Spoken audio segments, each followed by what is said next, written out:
The forest was a graveyard around them. Every branch was cracked, every root blackened by the curse that had devoured the dead wood. Ruby followed the beast, her eyes darting nervously. The rose clutched like a weapon in her hand.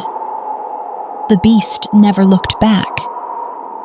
He moved with a quiet, deliberate grace, savoring his first moments of clarity after years of being a prisoner in his own mind. He finally stopped before a half-buried archway, its stonework strangled by ivy and time. The entrance yawned open into an abyss, with only a single, faint pinprick of light sparkling in the far distance. "May I ask how this cave can protect us?" The beast looked back, a flicker of displeasure in his eyes. Solitude had not prepared him for a burden. "From what precisely do you require protection?" She fell silent, unease coiling in her stomach. Brandon would come for her. He had to. Sensing her fear, the beast turned away. "It is a fortress when you know how to use it, and it is not a cage, which is more than you offered me." He ducked inside. She followed, the air growing cool and still. They walked through the darkness until suddenly they emerged not into a cave, but into the grand, furnished hall of an ancient castle. The beast watched her expression, a grim satisfaction in his eyes at her stunned silence. The cave was the true entrance. The main gate was nothing but a trap. He led her to a heavy wooden table, inexplicably laden with fresh, steaming food. The castle was silent, devoid of any servants. Her stomach growled, but before she ate, Ruby carefully picked up a crystal glass, filled it with water, and placed the rose inside. She found a single beam of moonlight filtering through a crack in the high ceiling and set the glass down within it, gentle as if setting down a heartbeat. The beast watched from the shadows. The light caught the rose, making its crimson petals glow. For the first time, he looked at the source of his bondage and did not feel like a monster. When he looked back, Ruby was staring at him, waiting.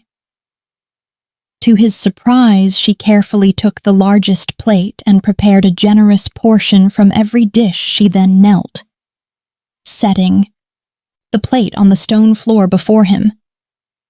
She hesitated, as if wondering if she should find a low table instead. Gently, he placed a massive, clawed paw over her hand, stopping her. He gave a single, slow nod. He then hooked a claw into the roasted turkey, dragged it unceremoniously to the floor, and began to eat. They shared the meal in a silence that was no longer hostile, but contemplative. Days bled into nights. Almost 2 weeks passed. A strange, peaceful rhythm settled over Ruby. She was wary of the sentient castle and its master, but she rarely saw the beast. He was a ghost in his own home. He had warned her of dangerous rooms and hidden traps, then vanished. She began to wonder if he was a figment of her imagination. Then, during her wanderings, she stumbled upon the library. It was a cavern of forgotten knowledge. Books were stacked in teetering towers. A deep shame for her own ignorance burned in her chest. If she had known more about the world, perhaps she wouldn't have been so easily betrayed. Her fingers traced faded titles on cracked spines. She needed to learn. And so she began. The languages were archaic, but she pieced together meanings, fueled by a determination her father had always begged her to find. Her gaze eventually landed on a massive, leather-bound grimoire high on a top shelf. Its cover was cracked, its gold lettering faded, but it pulsed with a silent, powerful call. She climbed a rickety ladder, stretching onto her toes. Her fingertips brushed the leather spine. The shelf groaned. With a gasp, the book slipped free and Ruby fell with it. She braced for pain, but instead landed on something surprisingly soft and warm. For a breathless moment, she was confused. Then she realized the beast's body was beneath hers, a solid living cushion. His dark fur was smooth against her skin, scattered pages drifted down around them like sad paper leaves. Her hand, of its own accord, stroked the fur of his shoulder. It was warm. His voice cut through her trance, a gravelly growl. Foolish human, your curiosity will be the death of you. I'm sorry, are you all right? His golden eyes scanned her body, sharp and searching, before narrowing.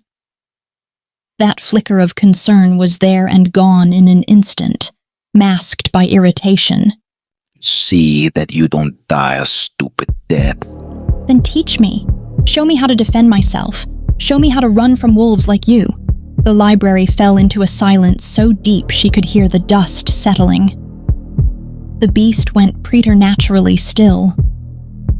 Then a low, rumbling sound started deep in his chest. It wasn't a growl. It was a laugh. Run from me, little human. I am the beast everyone fears in the deadwoods, he said, his voice dripping with dark amusement. You have just asked the wolf to teach you how to bleed.